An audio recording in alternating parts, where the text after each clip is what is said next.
لم يكن قطاع المحاماة خارج بوصلة التطورات السياسية التي تعيشها تونس، سيما وأنه يعد من أهم القطاعات حيوية من حيث مشاركته في تغيير مسار الواقع السياسي تاريخيا.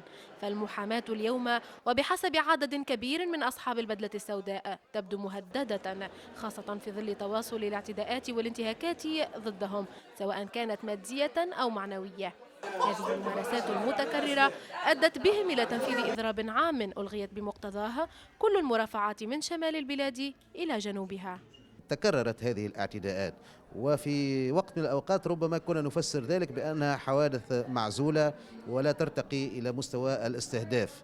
فإن تواصل الأمر على هذا الحال يمكن أن نستخلص تلك النتيجة السلبية، وبالتالي فإن الإضراب للسادة المحامين والذي قررته الهيئة الوطنية للمحامين يأتي في هذا الإطار لوضع حد لهذه الخروقات. الدولة هذه اللي فيها زوز وزارات يحكيوا على حقوق الإنسان ويحكيوا على وزارة العدل وحقوق الإنسان ووزارة العدالة الانتقالية، هذوما كذب في كذب. وفيهم وندد من موقعي كمحامي لأنه عندنا 3 محامين أشرفوا على وزارة العدل، ما شرفوش المحامين ما قدموناش حد شيء. صحيح أن جزءا كبيرا من إضراب المحامين اليوم مخصص للاحتجاج على الانتهاكات المسلطة ضدهم من سلطة يرون أنها تهدد قطاعهم، ولكن لم يفت على هؤلاء المحامون استحضار واقع السجون التونسية التي لا تزال إلى حد اللحظة تسجل حالات كبيرة من التعذيب.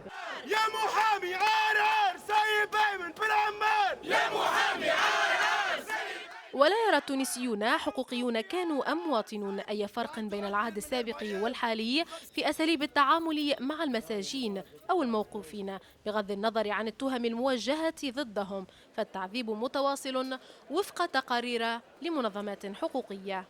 طبعا هي المحاماة ما يمكنش تدافع على كرامتها فقط، المحاماة تدافع على كرامة كل الناس، والجميع يعرفوا أن الظروف السجنية والظروف في مراكز الاعتقال سيئة للغاية، بل يمكن أن أقول أنها وحشية. ولدي تتصور جايبينه في كروسة، ولدي جايبينه في كروسة زوز من الأعوان معناها قرجانية والطبيبة في كروسة، ولدي فمه مخيط بتل بالحق طل خشين مش حتى طل عادي، صدقني زعمتني أنا تعرف كروش الطبيبة يرحم ولدها، ولدي جايبينه بالحملة في كروسة كي طلعوني فوق البنك طلعوه بالحملة معناها سيء. اليوم 10 أيام لم ياكل الأشراب وعامل معناها إضراب، عامل إضراب معناها ولدي خطر على الظلم، ولدي خطر مظلوم.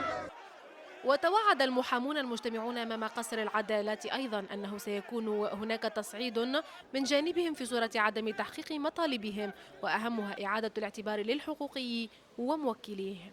يسرى والناس، قناة الاتجاه، تونس.